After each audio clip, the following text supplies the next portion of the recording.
Hi, my name's Athena, and I am a certified hypnotherapist. I do clinical hypnotherapy work along with current and past life regressions. And today I want to talk about emotional triggers.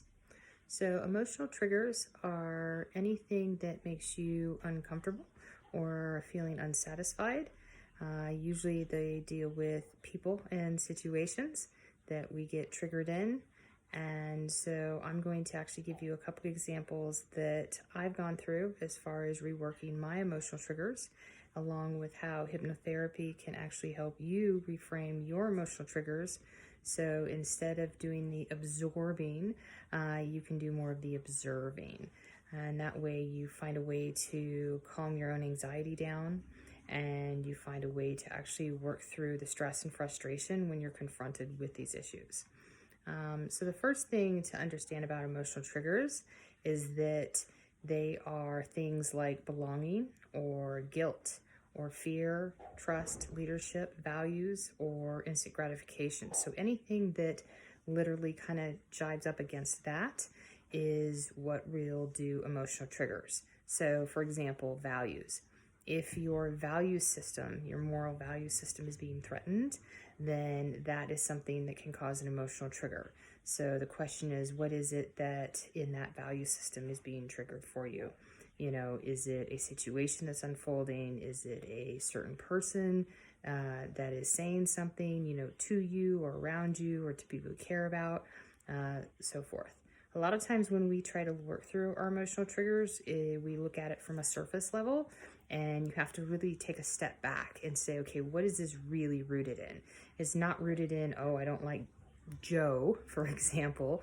I just don't like Joe. What is it about Joe that is actually triggering you? The things that that person is actually doing or saying that's causing you to have that issue. So one of my examples is actually rooted in corporate work experience that I've had.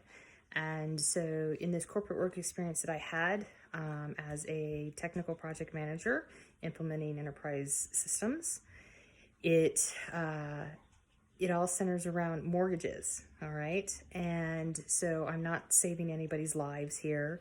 This is just helping banks, and loans and money, and implementing a system for them to use in order to do that. But on these accounts, you would literally think that we're solving, world hunger. So as I go through my job, it's very, very stressful, and I'm dealing with a certain individual who's an executive on my team.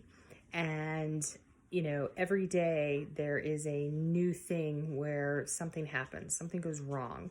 And it's his approach that, he ends up dropping down. So everything from, multiple execs are copied on emails and, these things where it's like, I just find out what, the root cause of an issue is. And all of a sudden it's like, when can you, deliver this? I don't know. I just figured it out.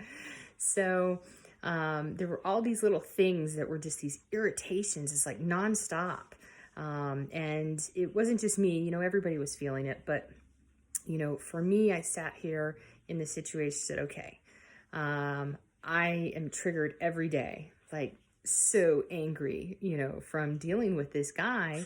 And, it's not really even just him. It's kind of the corporate culture that I was in. So I had a decision to make. At least this is how I see it. And the first decision is, well, if it's a toxic situation, then the natural thing to do is to remove yourself from that situation. That is one way to deal with a trigger. Remove yourself out of a bad situation. However, I found myself in this situation going, that's not really the most viable option for me. And as a result, I said, okay, if I'm not going to leave the toxic situation, how can I learn to work through my emotional triggers in order to, not get so worked up? How can I find that kind of Zen place? And how can I, deal less in my emotional sphere and more in my logical sphere, right? So I said, okay. So the first thing that you have to do is you have to figure out, your problem thoughts, your problem feelings, and the problem behavior that all goes along with this, right? And as I dug into it, my first frustration was, well, it's management, it's these decisions and, all of these things. But really what it boiled down to was I'd been having conversations with this specific individual. And all along the way, I'd been very logical. I had been mapping out facts, details, explanations of, why we couldn't do something or the time it would take to do something. And, on the timing, that was never good enough. And on the mapping out of, viability, it was as if he just didn't even listen. Just didn't even listen. And, for me, my feelings centered in a state of feeling like I was not valued, feeling as if my many years of experience doing this and being very successful at it just didn't even matter.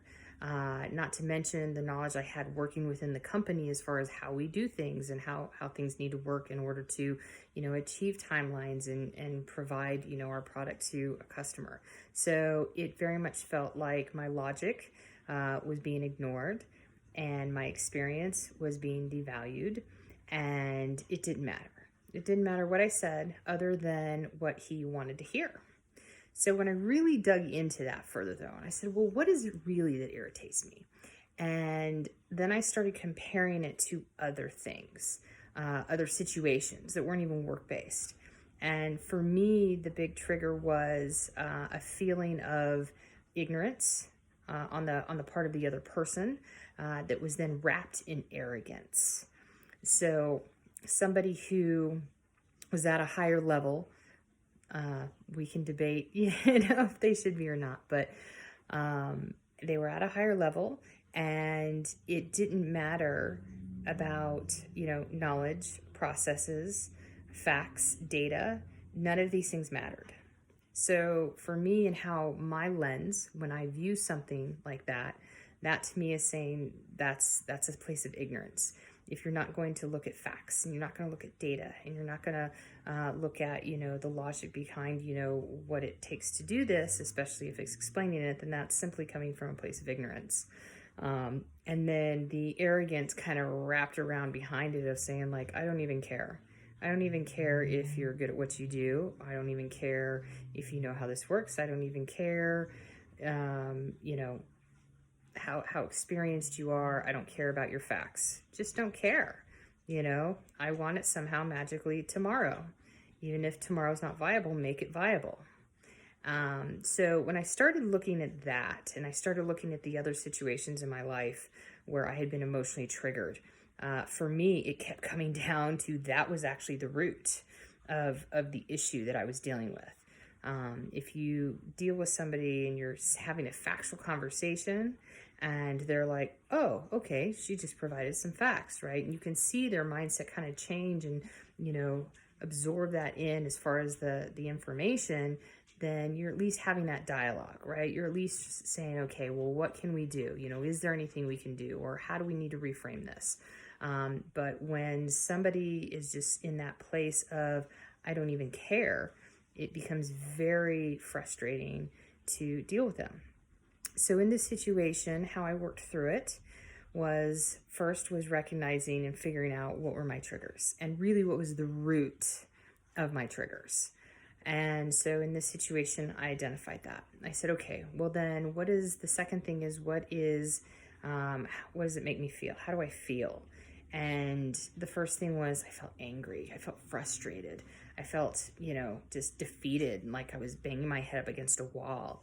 And, I'm in a powerless. I felt powerless, that I was not in a position high enough to, change this situation in any way, shape, or form. So I felt all of these things, and I didn't like that feeling at all. And then the next thing was, what was the behavior? Well, for me, the behavior was I would stew about this for hours, every single day, every day. And, that's a lot of frustration to hold inside of you. So I got to the point where I said, I can't do this, right? It's not healthy. It's just not healthy for me to feel this kind of, anger and frustration and anxiety. And even when I went to my boss, I was like, take me off this account. And he's like, I can't, I have to have you on this account. And I'm like, oh. So the first thing that I did was I decided, okay, the next time he throws something at me, because we were remote. That was the other thing. We were remote, work from home situation for years. So that wasn't a problem. I wasn't actually in a conference room dealing with him. I decided, okay, I'm going to literally just get up from my computer and I'm going to walk away. And if I have to walk around my house or go in my backyard and do a little 5-minute walk, or, just hang in the sunshine or whatever it may be, I'm simply going to remove myself from that situation. I'm going to kind of breathe, refocus, and, I'll come back. And the interesting thing that happened was I got to the point then probably a couple weeks later where I no longer needed to actually get up and walk away. From that point, I was able to sit at my computer and, something would come flying at me in an email and I would look at it and go, oh, this garbage again. And instead of immediately like typing away, I just, you know what? I'm not going to respond to that immediately. That can wait a few moments. And so I ended up, taking that step back in that situation at that point as well. And an interesting thing actually happened for me when I did that, because he'd been copying all these other managers on a lot of these emails, including my boss. And I stepped back. I started having other managers actually hop in on these conversations and started kind of fighting some of these battles that I had previously been fighting. And it ended up to where I wasn't the bad guy. I wasn't always the bad guy. The next thing that I did was I got to the point where it was a little place of an acceptance, right? Okay, understand who you're dealing with. And then it became a little more strategic. For example, I knew something was going to come. I knew who it was going to come from. I knew what was going to get me upset. So what are the things that I can do to kind of cut it off at the pass? I may not know the exact situation, but, when I see it, what can I do behind the scenes, with a couple other managers and discuss and figure out what is our possible game plan?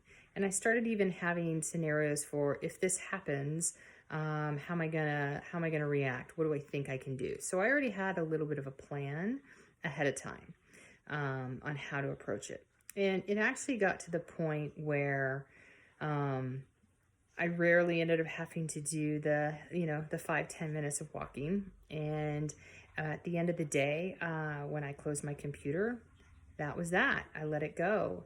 And that was hugely refreshing for me. There was an enormous amount of clarity and peace that came to me.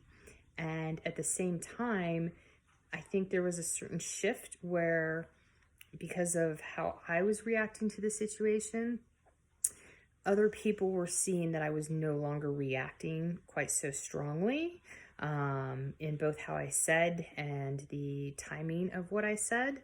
And so to them, the perception was that, oh, she's just, getting things done, and for me, it was more of, no, I've classified certain situations and people into certain, areas, and that's what works for me. But this is how I'm going to then, respond in kind in order for my own health, for my own sanity, because I can't change everything. So I can only change my own responses to them.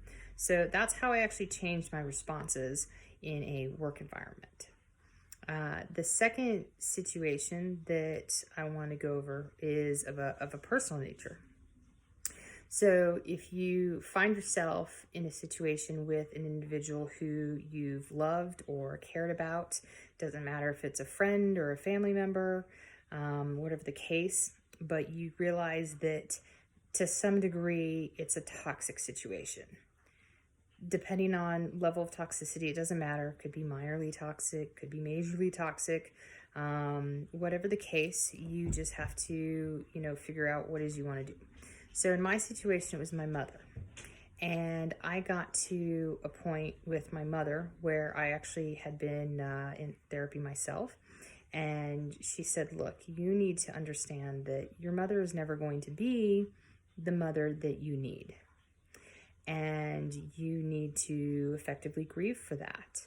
And from there, you need to decide if you even want to have a relationship with her. And if you do want to have a relationship, what do you want that relationship to look like? So when I thought about it, and I said, well, I don't know that I'm ready to cut her off. I just get angry. It's your mom. So I decided that I wasn't willing to do the cut her out of my life. And some of that was complications because she was on a lot of medication. So there was a little bit of her mind's not even quite clear anyway. She probably wouldn't even understand what was going on.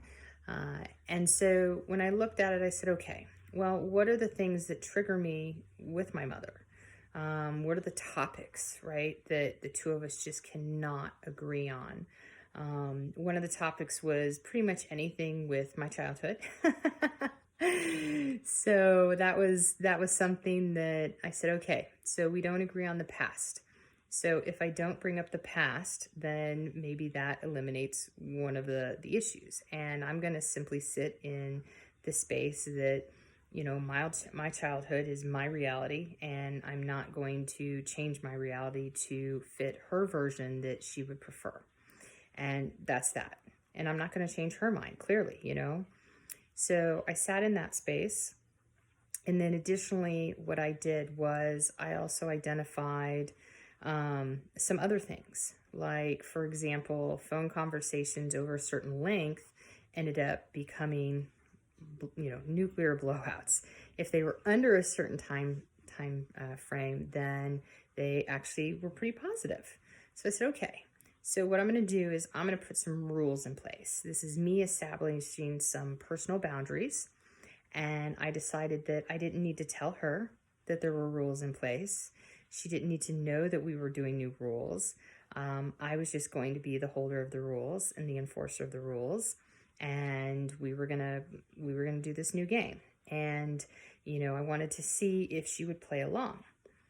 Interestingly enough, she did. If I didn't bring up the past, she didn't bring up the past. So we didn't talk about the past. If I kept our calls to 20 minutes or less, almost every single time they ended pleasant. And there were some other things that I stayed away from. And it was very interesting because over time, I noticed that, she seemed quite happy, right? Every time I called. And, even though from my perspective, a lot of the conversation was very superficial, I felt that was kind of how the relationship needed to be at this point. And I was okay hanging in that space because she wasn't somebody that I was quite willing to let go. I was just irritated and frustrated that she wouldn't get with my reality. So for me, it was a way for us to find a middle ground in a relationship and try to move forward with some positivity. Somebody who I did love, somebody who loved me and cared for me, all growing up. So that was kind of the approach I took. Was establishing some rules, some unwritten rules she didn't know about. And so I encourage you in your life to take a look at the people and the situations that are triggers in your life and try to identify what are the root causes of them and how they make you feel, what's the behavior that you have associated with it, the thoughts that come along with it, and try to figure out a plan for how you want to change those into being something new, something different. How would you rather feel? What would you rather think? What is the behavior you would rather have? And if you find that you're still kind of stuck on identifying that or working through them, or maybe you've worked through them but you just can't seem to get over the hump to implementing them, then give me a shout. My contact's in on Instant Messenger on my profile, and I can help you work through them, and we can figure out a plan of action together. So that's my bit. Hope you enjoyed emotional triggers.